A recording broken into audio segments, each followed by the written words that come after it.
नमस्कार साथियों, हमारे YouTube चैनल एल क्लासेज पर आपका हार्दिक स्वागत है। साथियों, हमने विशेषण टॉपिक के ऊपर 2 कक्षाएं ले ली थी। आज तीसरे नंबर की कक्षा हो रही है हमारी। तो विद्यार्थियों, विशेषण जो होते हैं वो 5 प्रकार के होते हैं। विशेषण के भेद कितने होते हैं? 5 होते हैं। उसमें से हमने चर्चा कर ली थी, संख्यावाचक विशेषण पढ़ लिया। कौन सा? संख्यावाचक पढ़ लिया था। 5 होते हैं ना, 5 में से संख्यावाचक हो गया। इसके अलावा परिमाणवाचक विशेषण हो गया था और गुणवाचक विशेषण हो गया था, और एक चौथा होता है सार्वनामिक विशेषण। कौन सा? सार्वनामिक विशेषण होता है। इसके ऊपर चर्चा कर ली और इसी को हम कहते हैं संकेतवाचक विशेषण। और अब पढ़ेंगे हम व्यक्तिवाचक विशेषण। तो पढ़ेंगे विद्यार्थियों, व्यक्तिवाचक को कुछ विद्वान इसे स्वतंत्र भेद मानते हैं और कुछ नहीं मानते हैं। तो कुछ नहीं मानते हैं वो किस में मानते हैं? इसको गुणवाचक में। और गुणवाचक के भी बहुत सारे भेद होते हैं, उसमें स्थानवाचक में मानते हैं। इसमें मानते हैं स्थानवाचक के अंतर्गत मान लेते हैं। आगे चर्चा करते हैं। हम सबसे पहले जानना चाहेंगे इसके ऊपर आ गया व्यक्तिवाचक विशेषण। तो व्यक्तिवाचक विशेषण किसे कहते हैं? वे विशेषण जो व्यक्तिवाचक संज्ञाओं से बनते हैं और अन्य संज्ञा सर्वनाम शब्दों की विशेषता बताते हैं, उन्हें व्यक्तिवाचक विशेषण कहते हैं। देखिए, मैं आपको इसको बताने से पहले थोड़ा समझा देता हूं। देखिए, जो व्यक्तिवाचक क्या है? पहली बात तो संज्ञा के भेद कितने होते हैं? 3 होते हैं मुख्य रूप से। व्यक्तिवाचक, जातिवाचक और भाववाचक, 3 भेद होते हैं। इसके अलावा इस संज्ञा की पुनरावृत्ति को रोकने का जो काम करता है वो करता है सर्वनाम। कौन करता है? सर्वनाम काम करता है।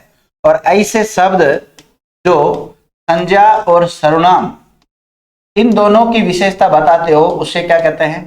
विशेषण कहते हैं। समझिएगा विद्यार्थी।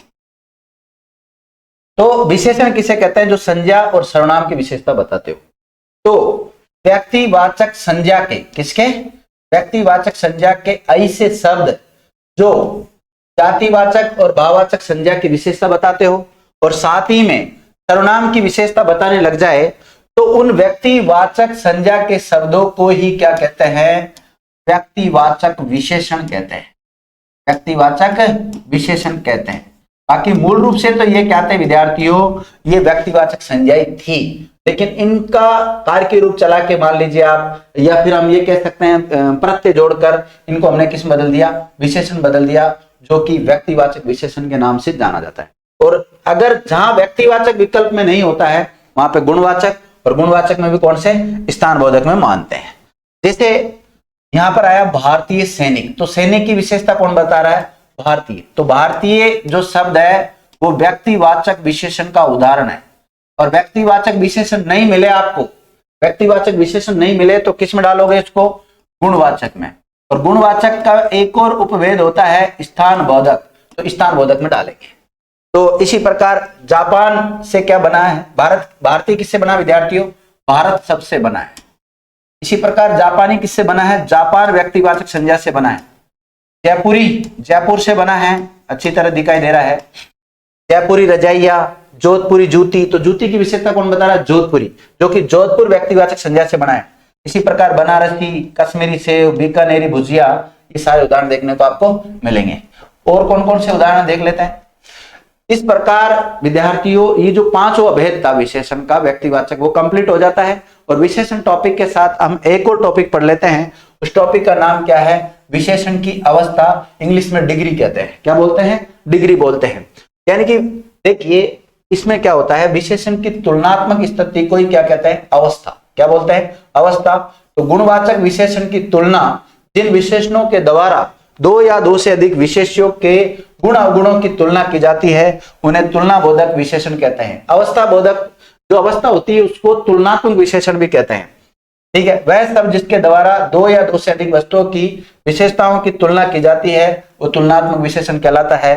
जैसे हिंदी में से, अपेक्षा, सामने, बनिस्बत, सब में, सबसे, लगातार विशेषणों की तुलना की जाती है। जैसे देखिए, वह श्याम की बनिस्बत अच्छा है, तो यहाँ पे तुलना हो रही है। राम की अपेक्षा श्याम अधिक, तो अपेक्षा शब्द आ गया, यहाँ बनिस्बत आ गया।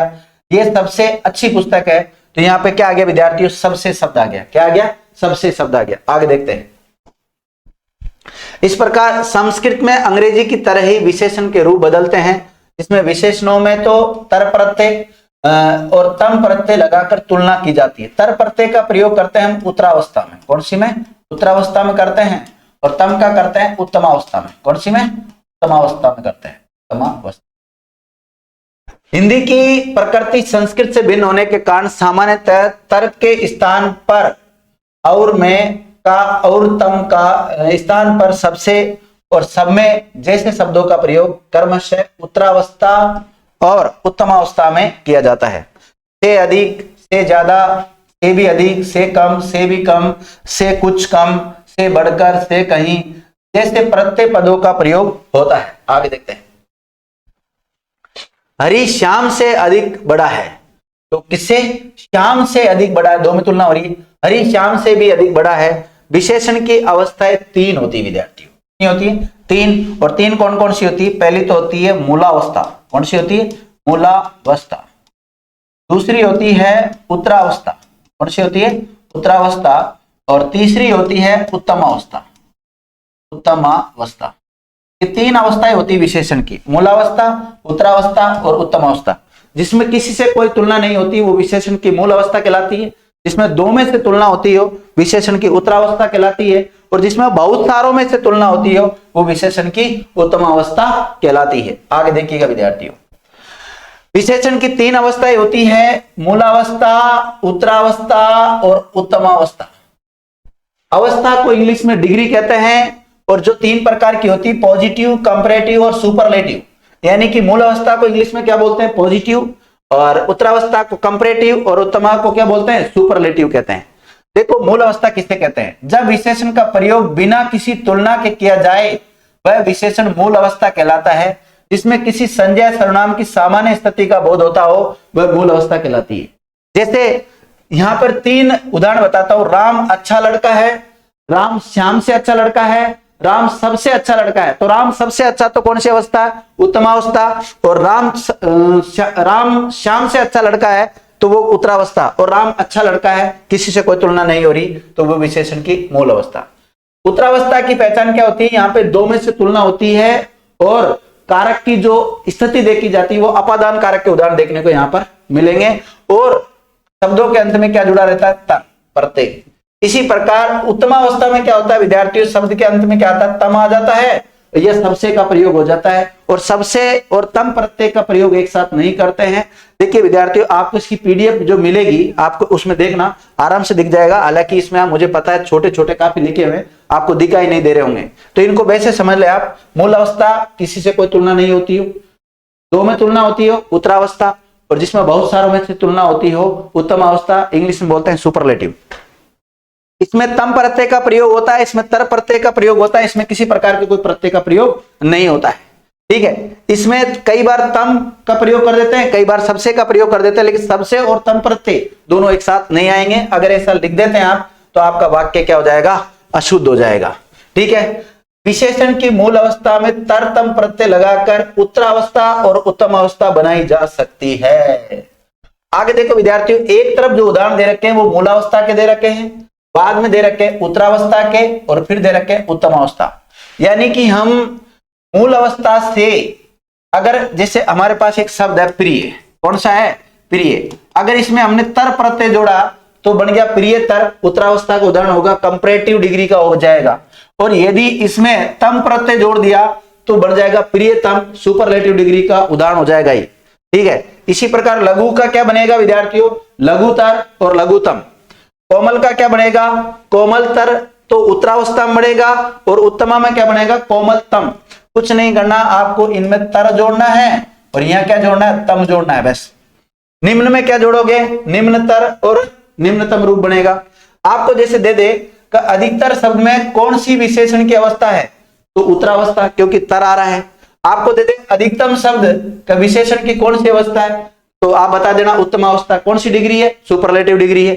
और दे दे आपको अधिक विशेषण की कौन सी अवस्था है? मूल अवस्था, यानी कि पॉजिटिव डिग्री है। इसी प्रकार महत का क्या बनेगा? महत्तर और महत्तम। योग्य का योग्यतर योग्यतम, सरल का सरलतर सरलतम, और कठोर का कठोरतर कठोरतम बनेगा। आगे देखते हैं, विद्यार्थियों इसी प्रकार मधुर से मधुरतर या मधुरतम बन जाता है, न्यून का न्यूनतर न्यूनतम, निकट का निकटतर और निकटतम। विशाल का क्या बनेगा, विशालतर और विशालतम। इसी प्रकार मृदु का क्या बनेगा, मृदुतर और मृदुतम, बस तर तम जोड़ना है। तीव्र का तीव्रतर और तीव्रतम बनेगा। तीक्ष्ण का क्या बनेगा, तीक्ष्णतर और तीक्ष्णतम। निर्बल का निर्बलतर और निर्बलतम। वृहत का क्या बनेगा, वृहत्तर और वृहत्तम। निकृष्ट का क्या बनेगा, निकृष्टतर और निकृष्टतम। उच्च का क्या बनेगा, उच्चतर और उच्चतम। गुरु का गुरुतर गुरुतम। सुंदर का सुंदरतर और सुंदरतम। प्रभु का प्रभुतर और प्रभुतम। अच्छा का क्या बनेगा विद्यार्थियों, अच्छा, बेहतर और बेहतरीन बन जाएगा। समीप का समीपतर समीपतम और शीघ्र का क्या बनेगा, शीघ्रतर और शीघ्रतम। और भी बहुत सारे उदाहरण दे रखे विद्यार्थियों, अपने पास उदाहरणों कोई कमी नहीं है, अनलिमिटेड उदाहरण है। इसी प्रकार जैसे श्रेष्ठ जो शब्द होता है, श्रेष्ठ का विद्यार्थियों अगर आप तर, जैसे श्रेष्ठ मूल अवस्था, और उत्तरावस्था में आप क्या कर देते हो, तर लगा देते हो, और उत्तम अवस्था में अगर आप लगा देते हो तम, तो विद्यार्थियों ये गलत हो जाता है। श्रेष्ठ में श्रेष्ठ तीनों अवस्था में समान ही रहेगा, तीनों अवस्था में श्रेष्ठ श्रेष्ठ ही चलेगा। क्या चलेगा, तीनों अवस्था में श्रेष्ठ श्रेष्ठ ही चलेगा, तर और तम का प्रयोग नहीं होता। देखिए नोट, यश और इष्ट प्रत्यय वाले जैसे ज्येष्ठ कनिष्ठ वरिष्ठ श्रेष्ठ विशेषण मूलावस्था वाले विशेषण की तरह ही तीनों अवस्थाओं में प्रयुक्त होते हैं। पॉजिटिव, कंपैरेटिव और सुपरलेटिव तीनों डिग्रियों में समान रूप से चलेंगे। मूलावस्था, उत्तरावस्था और उत्तमावस्था में तीनों रूप समान चलेंगे श्रेष्ठ के। इनमें तर और तम प्रत्यय जोड़ देने का प्रचलन है, जो कि गलत है, यानी कि इसमें तर और तम प्रत्यय नहीं जोड़ना चाहिए। आगे देखते हैं। इस प्रकार विद्यार्थियों नोट डाल रखा है, संस्कृत में सुंदर का स्त्रीलिंग सुंदरी, सुशील का सुशीला हो जाता है, परंतु हिंदी में ये रूप परिवर्तित नहीं होते हैं। चाहे पुंलिंग के लिए आए चाहे स्त्रीलिंग के लिए आए, सुंदरी शब्द आएगा। सुंदर पुंलिंग शब्दों के लिए चाहे स्त्रीलिंग के समान ही आएगा।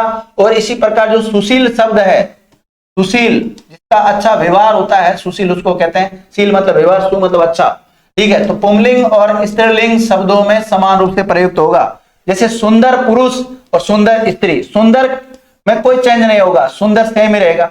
जैसे सुखी लड़का सुखी लड़की बिल्कुल सेम चलेगा, दुखी पुरुष दुखी स्त्री सेम चलते हैं, ठीक है।